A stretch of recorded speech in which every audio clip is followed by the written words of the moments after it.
Hey guys, it's J19 brought to you in yet another video, and today I'm finally back to talk about the review of Final Fantasy XVI, right? I finally beat the game over a week ago, right? I want to sit on it for a little while. I meant to do this review like a day or so after I beat the game, but here we are. We're here to do it. We're here to talk about it. This is not going to be a big spoiler. I'm not going to go through like the story moments and stuff like that, but I'm going to talk about a little bit of characters, like the dominance, how I feel about them, about the main character, side characters. I am to talk about the side quests, main quests a little bit, the layout of all of them, like the gameplay, combat, music. We're gonna discuss it all. I done most things. I finished this game in like 70 hours. So if you guys want more Final Fantasy 16, I'm also hearing some things about like a possibility of like a DLC sequel. So if we have any news on that, I'll be sure to let you guys know. But this is probably going to be my last coverage of Final Fantasy 16 for a while. Because I am moving on to other things. But it's been a wild ride, that's for sure. So where to start? I guess we'll start with the most important thing for me is gameplay. How do you feel about the gameplay of Final Fantasy 16? Well, for starters, love the combat. The combat is the highlight of this whole game. Like, just, yes, you start off slow. You start off with just one iconic ability, and you just mostly just slashing while waiting for the thing to recharge, right? The cooldown to get done. So you're very limited what you can do, but with a little bit of ability points, you are able to unlock some more stuff, right? You are able to unlock, you can jump off enemies, you can jump up in the air, do like a slash down attack. You can imbue your sword with fire, so you do more damage. You can do like a stinger move, like from like Devil May Cry 5. So yeah, let's talk about the combat a little bit more. Is it exactly DMC 5? No, it's not. It's a little different. Is it bad? No. I think the combat right here, the combat in this game really carries the gameplay aspects of this game. Because outside of combat, Clive jumping, not that great, right? He jumps very little.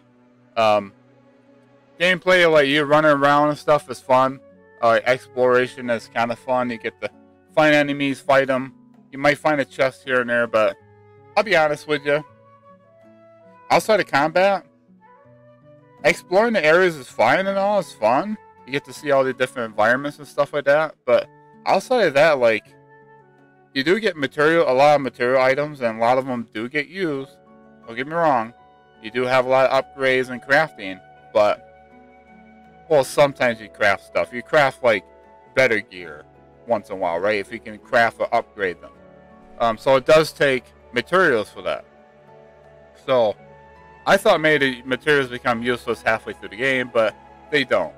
But do I like to have, like, new stuff to explore and find new bosses, new enemies? Yeah. Hunts are probably by far my favorite thing of the gameplay aspects. Like, because I know it's hard to like find out where the hunts are at unless you read the description real well. But some hunts you actually gotta look for. Like, you can't just sit there and go, well, you're gonna be in this area. It's like Final Fantasy 12, Final Fantasy 15. Well, 15 just has it on the map for you. 12, they give you like a general area, but does not tell you like where it's at. You actually go out and search it. It's like, oh, it's gonna be in this portion of the desert, but you don't know where, right? So you have to look for it. So it's kind of like what hunts are. Hunts are challenging. I died about 4 or 5 times in a hunt. Not in one hunt, but in hunts in general. So I had a little bit of challenge. There's some hunts I almost died. I came close to dying, but I had like an elixir or a high potion that protected me from dying. But it was overall challenging. I really love the different enemies you fight in hunts. Whether it's like top of the line, like different variety of enemies, or it's like just new enemies in general. Sometimes. And I really dig that. I really dig that about hunts. And you do get materials from hunts that are used for crafting, like crafting better weapons. Like, towards the end game, if you don't do all the hunts, or sometimes some side quests, you will not get the materials you need to get, some of the top 3 weapons in the game in your first playthrough. Like, if you skipped all those, just focus on the story, you don't get the best weapon in the game or the best armor in the game. But, however, beside the point of that, like, the exploration, it does get a little dull. It's fun. I like doing it because it's an RPG, right? I love doing that, but I wish that like you go in like this corner of the map, and there's no reward for it. And what you find is it's another one of these enemies called a wyvern. You fight a wyvern. You fight so many of these. Like, yeah, I get it. These wyverns don't give you a whole lot of experience, or don't give you a whole lot of gil or gold, or whatever they call it, skill. So it's like, and that's one of the enemies I struggle to like dodge. Right, the dodging in this game is fun if you pull it off correctly. But if you have an enemy that you struggle against, yeah, for me as a wyvern, every time I saw a wyvern, I kind of just say, I'm not gonna fight them all. If they're guarding a chest, I will. The only thing I will say, I wish they had it in the game. They didn't have any tom berries and no cactars, right? Those are like staples for Final Fantasy. I was kind of shocked not to see those, but I did see other enemies in the game they're using in other Final Fantasy games, which to me was very good. I really appreciate that. So I was like, man, that's so cool. But just to give you guys an idea, like some of the gameplay stuff is like, some of the stuff right there is like just, it's just like, it's super fun, super enjoyable to do all this, and it's just like, but anyways, I wish it had a little bit more variety, like of enemies you run in like corners, or like you go out of this way and there's like nothing there. I would love it to have like unique enemies, more variety of enemies to fight. But anyways, I digress. Like, that's like the only nitpicks I have. Other than that, gameplay is very good. Like, gameplay wise, it's very good. It's very smooth. I didn't have any issues. I'll talk about the visuals and the resolution and the frame rates next. Performance mode. If you guys are wondering, I didn't play in performance mode. I played in graphics mode. The reason why is performance mode, yeah, it runs 60 FPS most of the time. There are times that it dips down to about almost 30, and then the resolution drops down to like 720p. It gets a little rough, but it's a lot smoother experience. But for me, I played on graphics mode. The graphics in this game on graphics mode, on like pretty much a solid 30 FPS, beautiful, beautiful, so good. And I cannot wait for more stuff like that, because man, what a way to be excited to enjoy all that. Like, I enjoy that aspects of the visualization in this game. Some people say, oh, this game's not like a God of War, it doesn't look good as like The Last of Us Part 1, or it doesn't look good as like Ratchet and Clank Rift Apart. That's because you're comparing first party games, which are high up there, like the top tier level of gaming, to like a third party game, right? To like a Square Enix game. Square knows how to make visualization of a game. The game's art style in this game is awesome. I really love the aspects. I'm like, mwah, so good. So good. And so with that perspective, I would say if you're really worried about solid, FPS, and if you're not really worried about like, if you're worried about that playing graphics mode, you will not be like disappointed. 30 FPS in this game is fine. I didn't have any issues with it, combat wise, all that. So that aspect of the game is fine. Now let's talk about the motion blur. Yes, they fixed it finally, but the first streams or videos of mine, motion blur is still there. But eventually it got fixed, and it's a lot better. So if you're worried about that, you're worried about, oh no, like the motion blur is terrible. If you want to pick up this game, I recommend it now, because motion blur has been fixed. Now, performance issues will be fixed at a later date. I think they're still working on updates for this game while working on Final Fantasy XIV. But other than that, it's like, the game's fun. The game runs fine. I have no game-breaking bugs. None of that. So don't worry about this game crashing on you. Now, if you guys are worried about the PlayStation 5 overheating, that happens very rarely in a lot of people's playthrough. Like, a lot of people I watch and see, like, not everybody's PS5 is overheating. It was very rare to see it happen. Does the PS5 hum a little bit? Yeah. This game is drawing a lot of power. But, for me, no issue. No issues at all. So, if you're worried about that, Just keep your console clean. Just have it in a ventilated area, and you should be fine. I don't think you're gonna have overheating issues like some people claim. Some people have it, some people don't. So don't worry about that part.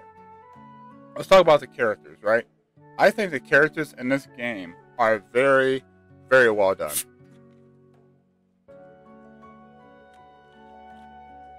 Very, very well done. I don't think there's a character in this game that I sit back and go, yeah, yikes. Like, this character sucks. This character has no, like, characterization, no personality, no nothing. Now, is there some portion of the game where, like, say you're controlling Jill, or not controlling Jill, but, yeah, Jill is sitting in your party, right? And, you think, okay, why aren't they not speaking much, right? And, you think to yourself, they could have a little bit more, characterization. Because for that story part of the game, like, the focus is on Clive. So, I get that. I get that people want to hear more from Jill, hear more from Sid. But I think overall the characters are absolutely a banger in this game. Like, the voice acting work in this game is incredible. The characterization in this, the localization is incredible. I really love the way they handle these characters. I grew on them. I really love these characters. And they're up there with Final Fantasy VII. As characters, I find them beloved. I find them, like, I'm really intrigued. I'm really piqued my interest in these characters. Especially Torgal. Love Torgal. He's such a cutie. Cute little puppy in the first 2 hours of the game. Everybody, I'm going to say that part. I'm not going to spoil anything on him or any of the party members, as I said. So yeah, I think the characters in this game is phenomenal.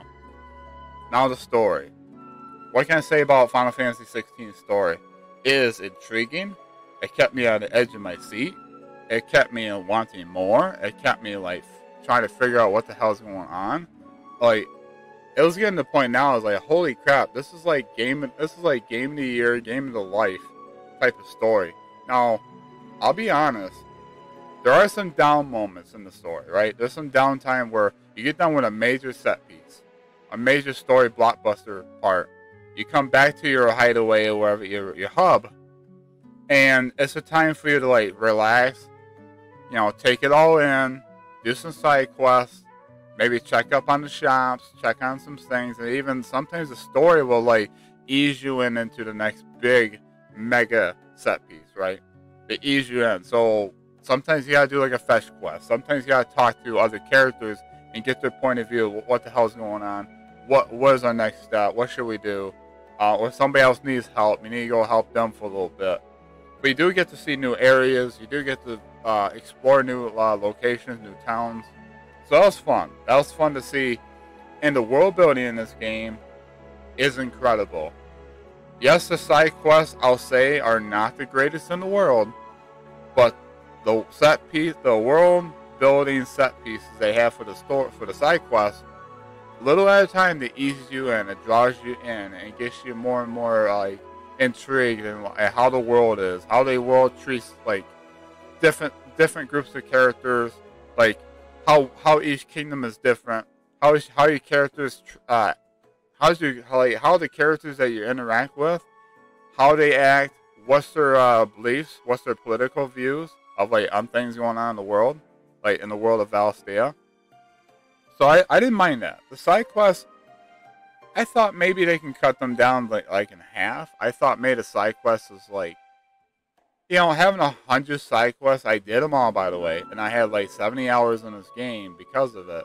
Because a lot of time I spent doing side quests. Like 2 to 3 hours, I'd be doing just nothing but side quests, and I do a little bit of story, and I call it for a video. But I still had fun. Fought things. I did some fetching. I talked to these characters, get, like, backstory on these characters, these kingdoms, and so I really appreciate that. But sometimes it's like, I wish they could just cut the side content of side quests down to probably like half. There are some side quests or some main story side quests they could just cut out completely and done something different, which I'll be okay with that. So that's the only, like, minor complaint I have of that side. Aspects of, like, the story moments where, like, it's really down, you just mellow out, you're doing, like, side quests, And hunts are fine. I love doing hunts. But I got to the point where I was searching for this one hunt or two, and I couldn't find them. It's like, you know what? I'm wasting a lot of time searching for these hunts. And then all of a sudden, I'm about ready to give up by finding the hunt. Because I want to focus on the story. Like, the story wants me to I just want me to keep playing the story and keep getting more and more and see what the hell's going to happen with Clive. Like, what's going to happen next? Like, why are we going here? What are we doing this for? Like, what the heck did I just witness? Like, now what's going to happen? And then when Clive gets different abilities and things open up, the combat gets even nuts. And for you to do side quests, you have to go kill things. It's like, yeah, let me go test out these new abilities. Let's try out these new combinations of icons to see what I like, what I don't like. And what I love about this game is you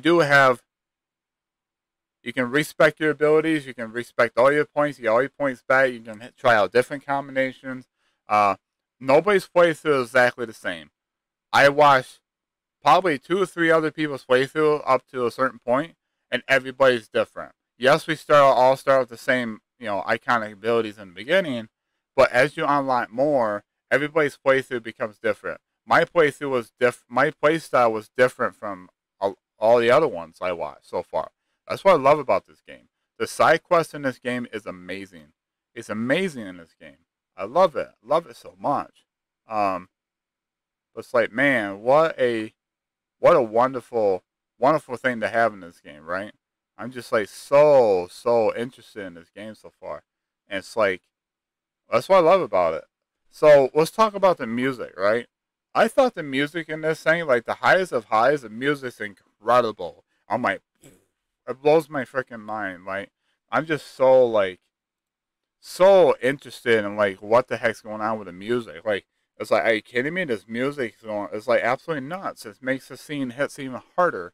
Like, makes it even more wild. Makes it even more like epic. Like, holy crap. Like, Soken, shout out to you and your team. You guys got some incredible music. There is some music in this game I'm not really a big fan of. It's not bad. I still find Final Fantasy VII with Nobuo Amatsu, right?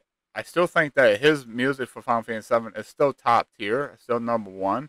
But this is like second place to me.